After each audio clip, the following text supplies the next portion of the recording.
After some searching, we finally decided to get this super lightweight MSR FreeLite tent. It is a 3-person tent. We're doing some backpacking this summer and wanted to get an ultralight tent. The last tent we were using was an REI tent.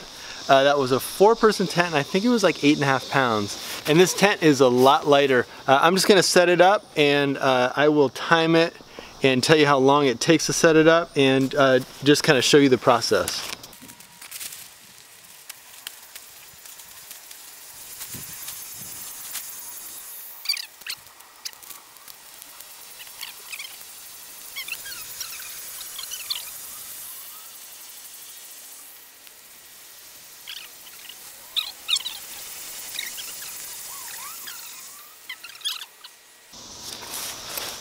Alright, so that took about 3 minutes to get it set up, maybe 2.5 minutes to get it set up, just without the rainfly. And before putting the rainfly on, I just kind of wanted to do a quick walkthrough, just so you can sort of see the tent. As you can tell, it's got just this one pole, and the one pole has a T cross on it, and the one pole connects on this side, and then you stake out the edges here with the lightweight stakes that are provided. Like most tents these days, it has 2 entrances, one on each side, and you can see this one over here and this sort of identical one on the other side. And we did try it out. It slept 3 pretty comfortably. We were shoulder to shoulder, but you know, not as roomy as a 4-person tent, but it fits 3 pretty well.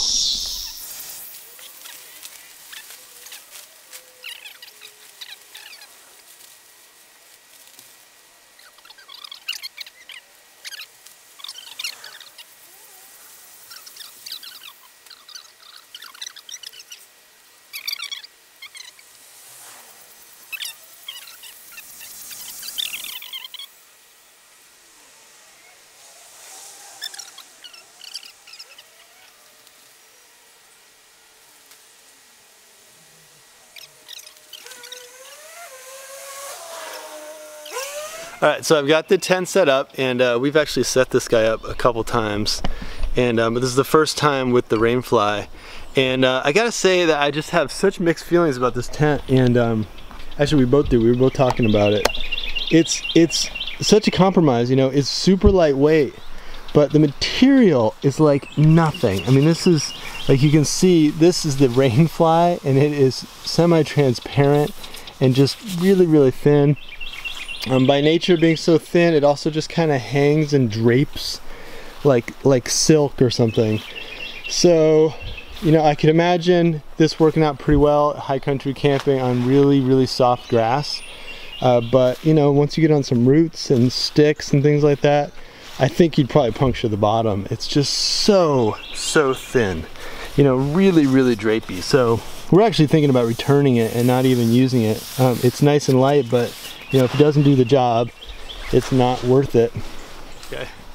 All right, so we've got the tent fully staked out, and I have a trusty volunteer, Melissa, inside the tent, and we're just gonna do what we haven't always done with every tent we've had. I'm just gonna totally soak it with water, and we're just gonna see how it behaves in a rainstorm. Okay, you okay in there? Ready. She's ready inside, and I'm gonna soak the tent.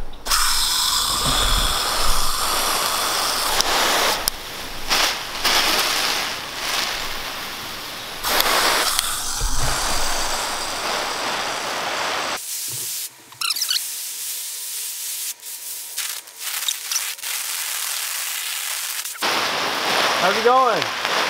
Good.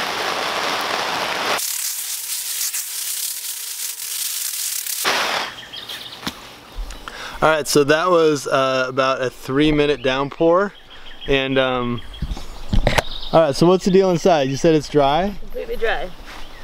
Does it seem like the outside's sagging and touching the mesh? Well, this part took on some, but didn't take any weight. You can see the water along the edge here. Yeah. But it's dry inside. Even the places where it's touching, it's totally dry. It looked really wiggly, but I guess that tarp is just super waterproof. Totally dry. Maybe the trick is to spray that tarp on a regular basis. Yeah. You know? It's got some water sort of pooling down here Yeah, I mean, if it were a real storm, the water would come running in here, so you have to be real careful where you set it up so that this part was... Right, in the bottom. This part was higher than that part. Yeah. Alright, so it passed our rain test. Yeah. Alright, and here is just a little tour of the inside of this tent. This is after the rain test. And you can see that it's, you know, like most 3-person tents, I think 2 people would be really comfortable in it. And 3 would be just a little bit crowded, but we're going for 3 on this upcoming trip.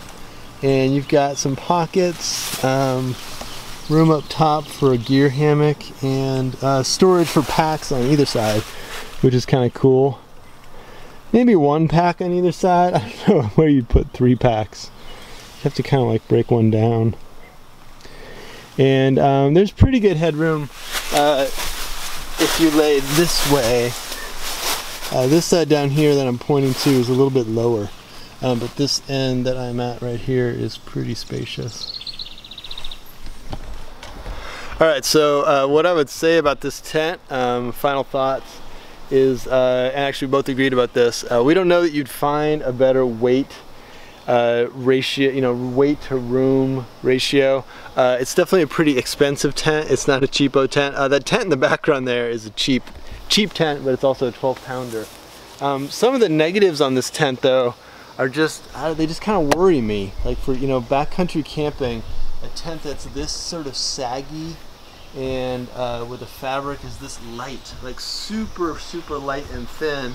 I just imagine we're going to be using some duct tape out there to patch it up, and it just has kind of a funny drape to it. You know, I'm just a little bit suspicious of this really thin rainfly, although it seemed to keep the water out, so maybe if we spray it each season it's gonna work. I'm just kind of hoping it lasts. You know, it's a really thin tent.